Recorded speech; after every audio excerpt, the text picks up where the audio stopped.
दोस्तों नमस्कार। आज मैं सुनो कहानी में लेकर आया हूं यशपाल की आंख खोल देने वाली कहानी, पाखंडों को पर्दाफाश करने वाली कहानी पर्दा। आप सब पर्दा के संभवतः कभी न कभी पाठक रहे होंगे, लेकिन आइए एक बार फिर आपको पर्दे की हकीकत से रूबरू कराते हैं। यशपाल की कहानी आज पर्दा। चौधरी पीरबख्श के दादा चुंगी के महकमे में दरोगा थे। आमदनी अच्छी थी। एक छोटा पर पक्का मकान भी उन्होंने बनवा लिया था। लड़कों को पूरी तालीम दी। उन्होंने लड़के एंट्रेंस पास कर रेलवे और डाकखाने में बाबू हो गए। चौधरी साहब की जिंदगी में लड़कों के ब्याह और बाल बच्चे भी हुए, लेकिन ओहदे में खास तरक्की न हुई। वही 30 और 40 रुपए माहवार का दर्जा। अपने जमाने की याद कर चौधरी साहब कहते, वो भी क्या वक्त थे। लोग मिडिल पास कर डिप्टी कलेक्टरी करते थे, और आजकल की तालीम है कि एंट्रेंस तक अंग्रेजी पढ़कर लड़के 30-40 से आगे नहीं बढ़ पाते। बेटों को ऊंचे ओहदे पर देखने के अरमान लिए उन्होंने आंखें मूंद ली। इंशाअल्लाह चौधरी साहब के कुनबे में बरकत हुई। चौधरी फजल कुर्बान रेलवे में काम करते थे। अल्लाह ने उन्हें 4 बेटे और 3 बेटियां दी थी। चौधरी इलाही बख्श डाकखाने में थे। उन्हें भी अल्लाह ने 4 बेटे और 2 लड़कियां बख्शी। चौधरी खानदान अपने मकान को हवेली पुकारता था। नाम बढ़ा देने पर भी जगह तंग ही रही। दरोगा साहब के जमाने में जनाना भीतर था और बाहर बैठक में मोढ़े पर बैठ नैया नैचा गुड़गुड़ाया करते। जगह की तंगी की वजह से उनके बाद बैठक में जनाने में शामिल हो गई और घर की ड्योढ़ी पर पर्दा लटक गया। बैठक न रहने पर भी घर की इज्जत का ख्याल था, इसलिए पर्दा बोरी के टाट का नहीं, बढ़िया किस्म का रहता। जाहिरा दोनों भाइयों ने के बाल बच्चे एक ही मकान में रहने पर भी भीतर सब अलग अलग था। ड्योढ़ी का पर्दा कौन भाई लाए? इस समस्या का हल इस तरह हुआ कि दरोगा साहब के जमाने की पलंग की रंगीन दरियां एक के बाद एक ड्योढ़ी में लटकाई जाने लगी। तीसरी पीढ़ी के ब्याह शादी होने लगे। आखिर चौधरी खानदान की औलाद को हवेली छोड़ दूसरी जगहें तलाश करनी पड़ी। चौधरी इलाही बख्श के बड़े साहबजादे एंट्रेंस पास कर डाकखाने में 20 रुपए की क्लर्की पा गए। दूसरे साहबजादे मिडिल पास कर अस्पताल में कंपाउंडर बन गए। ज्यों ज्यों जमाना गुजरता जाता तालीम और नौकरी दोनों मुश्किल होती जाती। तीसरे बेटे होनहार थे। उन्होंने वजीफा पाया। जैसे जैसे मिडिल कर स्कूल में मुदर्रिस हो देहात चले गए। चौथे लड़के पीरबख्श प्राइमरी से आगे न बढ़ सके। आजकल की तालीम माँ बाप पर खर्च के बोझ के सिवा और है क्या। स्कूल की फीस हर महीने और किताबों, कापियों और नक्शों के लिए रुपए ही रुपए। चौधरी पीरबख्श का भी ब्याह हो गया। मौला के करम से बीवी की गोद भी जल्दी ही भरी। पीरबख्श ने रोजगार के तौर पर खानदान की इज्जत के ख्याल से एक तेल के मिल में मुंशीगिरी कर ली। तालीम ज़्यादा नहीं तो क्या, सफ़ेद पोश खानदान की इज्जत का पास तो था। मजदूरी और दस्तकारी करने उनकी चीज़ें न थीं। चौकी पर बैठते, कलम दवात का काम था। 12 रुपया महीना अधिक नहीं होता। चौधरी पीरबख्श को मकान सितवा की कच्ची बस्ती में लेना पड़ा। मकान का किराया 2 रुपया था। आसपास गरीब और कमीने लोगों की बस्ती थी। कच्ची गली के बीचों बीच गली के मुहाने पर लगे कमेटी के नल से टपकते पानी की काली धार बहती रहती, जिसके किनारे घास उगाई थी। नाली पर मच्छरों और मक्खियों के बादल उमड़ते रहते। सामने रमजानी धोबी की भट्ठी थी, जिसमें से धुआं और सज्जी मिले उबलते कपड़ों की गंध उड़ती रहती। दाईं ओर बीकानेरी मोचियों के घर थे। बाईं ओर वर्कशॉप में काम करने वाले कूली रहते। इस सारी बस्ती में चौधरी पीरबख्शी पढ़े लिखे सफ़ेद पोश थे। सिर्फ उनके ही घर की ड्योढ़ी पर पर्दा था। सब लोग उन्हें चौधरी जी, मुंशी जी कहकर सलाम करते। उनके घर की औरतों को कभी किसी ने गली में नहीं देखा। लड़कियां 4-5 बरस तक किसी कामकाज से बाहर निकलती और फिर घर की आबरू के ख्याल से उनका बाहर निकलना मुनासिब न था। पीरबख्श खुद ही मुस्कुराते हुए सुबह शाम कमेटी के नल से घड़े भर लाते। चौधरी की तनख्वाह 15 बरस में 12 से 18 हो गई। खुदा की बरकत होती है तो रुपए पैसे की शक्ल में नहीं, आस औलाद की शक्ल में होती है। 15 वर्ष में 5 बच्चे हुए, पहले 3 लड़कियां और बाद में 2 लड़के। दूसरी लड़की होने को थी तो पीरबख्श की वालदा मदद के लिए आई। वालिद साहब का इंतकाल हो चुका था। दूसरा कोई भाई वालदा को की फिक्र करने आया नहीं। वे छोटे लड़के के यहाँ ही रहने लगी। जहाँ बाल बच्चे और घर बार होता है 100 किस्म की झंझटें होती ही हैं। कभी बच्चे को तकलीफ तो कभी जच्चा को। ऐसे वक्त में कर्ज की ज़रूरत कैसे न हो। घर बार हो तो कर्ज भी होगा ही। मिल की नौकरी का कायदा पक्का होता है। हर महीने की 7 तारीख को गिनकर तनख्वाह मिल जाती है। पेशगी से मालिक को चिढ़ है। कभी बहुत ज़रूरत पर ही मेहरबानी करते। ज़रूरत पड़ने पर चौधरी घर की कोई छोटी मोटी चीज़ गिरवी रखकर उधार ले आते। गिरवी रखने से रुपए के 12 आने ही मिलते। ब्याज मिलाकर 16 आने हो जाते और फिर चीज़ के घर लौट आने की संभावना न रहती। मोहल्ले में चौधरी पीरबख्श की इज्जत थी। इज्जत का आधार था घर के दरवाजे पर लटका पर्दा। भीतर जो हो पर्दा सलामत रहता। कभी बच्चों की खींच खांच या बेदर्द हवा के झोंकों से उसमें छेद हो जाते तो पर्दे की आड़ से हाथ सुई धागा ले उसकी मरम्मत कर देते। दिनों का खेल, मकान की ड्योढ़ी के किवाड़ गलते गलते बिल्कुल गल गए। कई दफ़े कसे जाने से पेच टूट गए और सुराख ढीले पड़ गए। मकान मालिक सुरजू पांडे को उसकी फिक्र न थी। चौधरी कभी जाकर कहते सुनते तो उत्तर मिलता, कौन बड़ी रकम थमा देते हो, 2 रुपल्ली किराया और वह भी 6-6 महीने का बकाया। जानते हो लकड़ी का क्या भाव है, न हो मकान छोड़ जाओ। आखिर किवाड़ गिर गए। रात में चौधरी उन्हें जैसे तैसे चौखट से टिका देते। रात भर दहशत रहती कहीं कोई चोर ना आ जाए। मोहल्ले में सफ़ेद पोशी और इज्जत होने पर भी चोर के लिए घर में कुछ न था। शायद एक भी साबित कपड़ा या बर्तन ले जाने के लिए चोर को न मिलता। पर चोर तो चोर है। छीनने के लिए कुछ न हो तो भी चोर का डर तो होता ही है। वह चोर जो ठहरा। चोर से ज़्यादा फिक्र थी आबरू की। किवाड़ न रहने पर पर्दा ही आबरू का रखवाला था। वह पर्दा भी तार तार होते एक रात आंधी में किसी भी हालत में लटकने लायक न रह गया। दूसरे दिन घर की एकमात्र पुश्तैनी चीज दरी दरवाजे पर लटक गई। मोहल्ले वालों ने देखा और चौधरी को सलाह दी, अरे चौधरी, इस जमाने में दरी यूं काहे खराब करोगे, बाजार से ला टाट का टुकड़ा न लटका दो। पीरबख्श टाट की कीमत भी आते आते कई दफे पूछ चुके थे। 2 गज टाट 8 आने से कम में न मिल सकता था। हंसकर बोले, होने दो, क्या है, हमारे यहाँ पक्की हवेली में भी ड्योढ़ी पर दरी का ही पर्दा रहता था।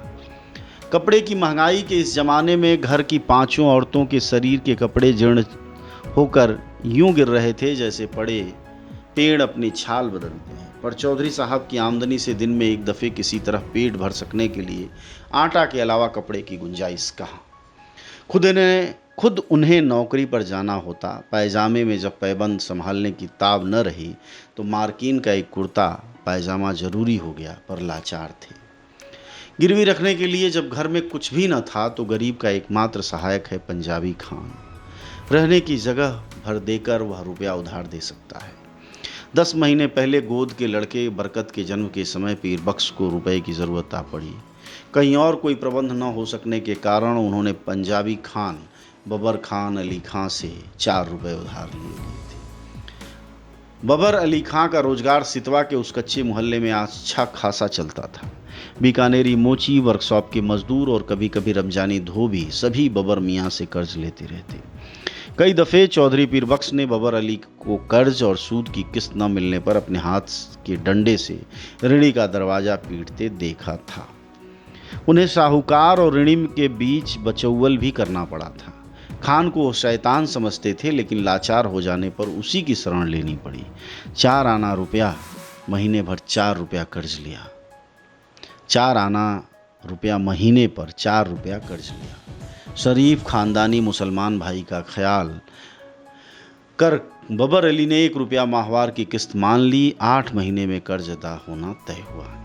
खान की किस्त न देख सकने के हालत में अपने घर के दरवाजे पर फजीहत हो जाने की बात का ख्याल कर चौधरी की रूमें खड़े हो जाते। 7 महीने फाका करने के भी वे किसी तरह से किस्त देते चले गए, लेकिन जब सावन में बरसात पिछड़ गई और बाजरा भी रुपए का 3 सेर मिलने लगा, किस्त देना संभव न रहा। खान 7 तारीख की शाम को ही आया। चौधरी पीर बख्श ने खान को दाढ़ी छू और अल्लाह की कसम खा कर 1 महीने की मुआफ़ी चाहिए। अगले महीने 1 सवा देने का वायदा किया। खान टल गया। भादों में हालत और भी परेशानी की हो गई। बच्चों की माँ की तबीयत रोज रोज गिरती जा रही थी। खाया पिया उसके पेट में न ठहरता। पथ्य के लिए उसको गेहूं की रोटी जरूरी हो गई थी। गेहूं मुश्किल से रुपए का सिर्फ 2.5 सेर मिलता। बीमार का जी ठहरा। कभी प्याज के टुकड़े, कभी धनिया खुशबू के लिए ही मचल जाता। कभी पैसे की सौंफ, अजवाइन, काले नमक की ही जरूरत हो तो पैसे की कोई चीज मिलती ही नहीं। बाजार में तांबे के नाम ही नहीं रह गया। नाहक इकन्नी निकल जाती है। चौधरी की 2 रुपए महंगाई भत्ते के मिले, पर पेशगी लेते लेते तनख्वाह के दिन 4 रुपए हिसाब में निकले। बच्चे पिछले हफ्ते लगभग फाके से थे। चौधरी कभी गली से 2 पैसे की चौराई खरीद लाते, कभी बाजरा उबाल सब लोग कटोरा कटोरा भर पी लेते। बड़ी कठिनता से मिले 4 रुपयों में से 1.25 रुपया खान के हाथ में धर देने की हिम्मत चौधरी को न हुई। मिल से घर लौटते समय मंडी की ओर टहल गए। 2 घंटे बाद जब समझा खान टल गया होगा और अनाज की गठरी लेकर वह घर पहुंचे। खान के भय से दिल डूब रहा था, लेकिन दूसरी ओर 4 भूखे बच्चों, उनकी माँ, दूध न उतर सकने के कारण सूख कर काटा हो रहे गोद के बच्चे और चलने फिरने से लाचार अपनी ज़ईफ माँ की भूख से बिलबिलाती सूरतें आंखों के सामने नाच जाती। धड़कते हुए हृदय से वे कहते जाते, मौला सब देखता है, खैर करेगा। 7 तारीख की शाम को असफल हो खान 8 की सुबह खूब तड़के चौधरी के चले जाने के पहले ही अपना डंडा हाथ में लिए दरवाजे पर मौजूद था। रात भर सोच सोचकर चौधरी ने खान के लिए बयान तैयार किया। मिल के मालिक लाला जी 4 रोज के लिए बाहर गए हैं। उनके दस्तखत के बिना किसी को भी तनख्वाह नहीं मिल सकी। तनख्वाह मिलते ही वह 1.25 रुपए हाजिर करेगा। माकूल वजह बताने पर भी खान बहुत देर तक गुर्राता रहा। वतन छोड़ के परदेश में पड़ा है, ऐसे रुपया छोड़ देने के वास्ते अब यहाँ नहीं आया है। हमारा भी बाल बच्चा है। 4 रोज में रुपया नहीं देगा तो तुम्हारा कर देगा। 5वें दिन रुपया कहाँ से आ जाता? तनख्वाह मिले अभी हफ्ता भी नहीं हुआ था। मालिक ने पेशगी देने से साफ इनकार कर दिया। 6ठे दिन किस्मत से इतवार था। मिल में छुट्टी रहने पर भी चौधरी खान के डर से सुबह ही बाहर निकल गए। जान पहचान के कई आदमियों के यहाँ गए।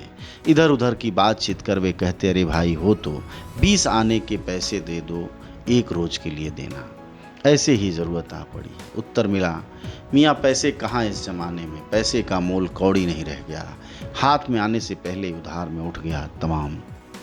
दोपहर हो गई, खान भी आया होगा तो इस वक्त तक बैठा नहीं रहेगा, चौधरी ने सोचा और घर की तरफ चल दिए। घर पहुंचने पर सुना खान आया था और घंटे भर ड्योढ़ी पर लटके दरी के पर्दे को डंडे से ठेल ठेल कर गाली देता रहा। पर्दे की आड़ से बीवी के बार बार खुदा की कसम खा यकीन दिलाने पर कि चौधरी बाहर गए हैं, रुपया लेने गए हैं, खान गाली देकर कहता, नहीं बदजात चोर भीतर में छिपा है। 4 घंटे में फिर आता है, रुपया को लेकर जाएगा। रुपया नहीं देगा तो उसका खाल उतार कर बाजार में बेच देगा। हमारा रुपया क्या आराम का है। 4 घंटे से पहले ही खान की पुकार सुनाई दी। चौधरी पीर बख्श के शरीर में बिजली सी दौड़ गई और वे बिल्कुल निस्तत्व हो गए। हाथ पैर सुन्न और गला खुश्क। गाली दे पर्दे को ठेलकर खान के दोबारा पुकारने पर चौधरी का शरीर निर्जीव प्राय होने पर भी निश्चेष्ट न रह सका। वे उठकर बाहर आ गए। खान आग बबूला हो रहा था। पैसा नहीं देने के वास्ते चिपता है। एक से एक बढ़ती हुई 3 गालियां एक साथ खान के मुंह से पीर बख्श के पुरखों पीरों के नाम निकल गईं। इस भयंकर आघात से पीर बख्श की खानदानी रक्त भड़क उठने के बजाय और भी निर्जीव हो गया। खान के घुटने छू अपनी मुसीबत बता वे मुआफ़ी के लिए खुशामद करने लगे। खान की तेजी बढ़ गई। उसके ऊंचे स्वर से पड़ोस के मोची और मजदूर चौधरी के दरवाजे के सामने इकट्ठे हो गए। खान क्रोध में डंडा फटकार कर कह रहा था, पैसा नहीं देना था तो लिया क्यों? तनख्वाह किधर जाता? आरामी हमारा पैसा मारेगा, तुम्हारा खाल खींच लेगा। पैसा नहीं है तो घर पर पर्दा लटका के शरीफजादा कैसे बनता। तुम हमको बीबी का गहना दो, बर्तन दो, कुछ भी दो, हम ऐसे नहीं जाएगा। बिल्कुल बेबस और लाचारी में दोनों हाथ उठा, खुदा से खान के लिए दुआ मांग पीर बख्श ने कसम खाई। एक पैसा भी घर में नहीं है, बर्तन भी नहीं, कपड़ा भी नहीं। खान चाहे तो बेशक उसकी खाल उतार कर बेच ले। खान और आग हो गया, अब तुम्हारा दुआ क्या करेगा, तुम्हारा खाल क्या करेगा। उसका तो जूता भी नहीं बनेगा, तुम्हारा खाल से तो यह टाट अच्छा। खान ने ड्योढ़ी पर लटका दरी का पर्दा झटक लिया।